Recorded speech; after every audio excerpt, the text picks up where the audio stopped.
Only the primordial sea Namu was there before time, before memory, even before the gods. A limitless abyss, a dark and silent void.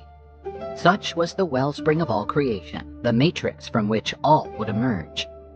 Two titanic forms arose within Namu, amidst the watery darkness. The sky, Anu, a creator of unending magnificence, and the earth, Kai, fertile and rich, brimming with promise. Anu stood for boundless vastness, whereas Kai, with her meandering curves, represented welcoming solidity. Lured by an ancestral power, Anu and Kai came together in a cosmic embrace. Heaven and earth blended to form a single being, the cosmic mountain. Time did not yet exist, just the eternal present of this primeval union. The god of air, Enlil, was conceived from this warm union deep within the heart of the cosmic mountain.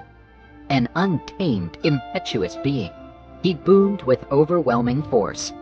He was the vital breath, the wind stirring the waters, the roaring storm. Enlil rattled in the womb of the cosmic mountain, with each move making the sky whimper and the earth tremble. Enlil yearned for space, freedom. The pressure inside the mountain grew unbearable, and Enlil burst forth with a mighty cry, splitting Anu from Kai. The sky rose, forming the celestial dome, while the land settled, revealing plains, mountains, and valleys. Now all alone in the sky, Anu admired his son's work. Freed from the smothering embrace, Kai felt Enlil's breeze caress her body. The air flowed freely between heaven and earth, opening a new realm, a space for life to flourish. The god of air Enlil loomed between his parents, binding and separating them at the same time, the breath in which the world was made vibrant. The universe, once an amorphous void, took shape from this separation, and the gods, guided by Enlil, readied themselves to spin the threads of creation. The age of the gods had just begun. Enlil met the young goddess of the air, Ninlil, beautiful as the dawn and bright as the morning sun. An overwhelming passion seized them both. The Lord of the Winds, Enlil, and the gentle breeze, Ninlil, were wedded to a love that made the earth bloom and the sky rejoice. But fate, fickle as a whirlwind, had other plans. Harassed by a past mistake, Enlil feared the gods' judgment and decided to flee to the Kur, the dark underworld. Pregnant with Enlil's seed, Ninlil felt agonizing loneliness, and after giving birth to the moon god, she found it impossible to bear the idea of raising her child without her father's love, and set off in search of her darling, facing the perils of the underworld. Knowing of Ninlil's quest, Enlil was certain that she would not stop. To prevent his son from ending up in the shadows, he devised tricks to stop her. He donned the form of the underworld's gatekeeper, preventing Ninlil from passing through. But the goddess of the air was adamant. She defied him, reminding him of her love and commitment. Moved by her words and afraid that she would recognize his true form, Enlil surrendered to passion and bonded with her, giving birth to the infernal god Nergal. Not knowing that she had merged with Enlil himself, Ninlil went on with her quest. Increasingly distraught, Enlil morphed into two other figures. With each encounter, Ninlil, spurred on by love and longing, poured herself into him, giving birth to Ninazu, and a third infernal god, whose name has been lost over time.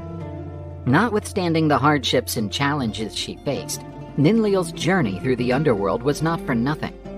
Her love and steadfastness not only helped her overcome the trials, but also ensured the continuity of the divine lineage. Acknowledging the extent of Ninlil's love, Enlil blessed her, praising her role as queen and mother of the underworld gods, before resuming his role as one of the supreme gods of the Sumerian pantheon. Once the universe had been established, the Sumerian gods began to shape and order the cosmos's elements.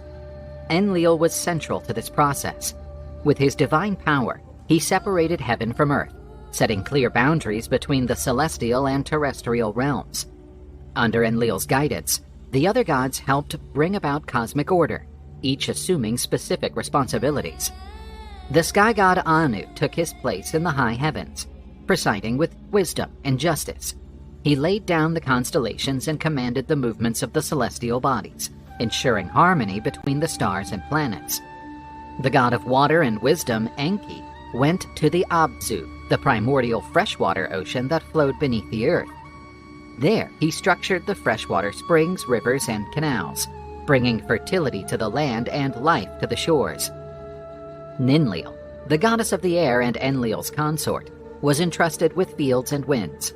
With her gentle breeze, she cleansed the atmosphere and gave the breath of life to living beings. The sun god Utu rose daily in the sky, spreading light and warmth over the world, while the moon god Nana shone his silvery light into the night, controlling the weather and tidal cycles. The gods also formed mountains and valleys, dividing the earth into different regions, each with its own features and treasures. The seas were teeming with marine creatures, and the land with plants and animals, each finding its proper habitat, contributing to the universe's diversity and balance.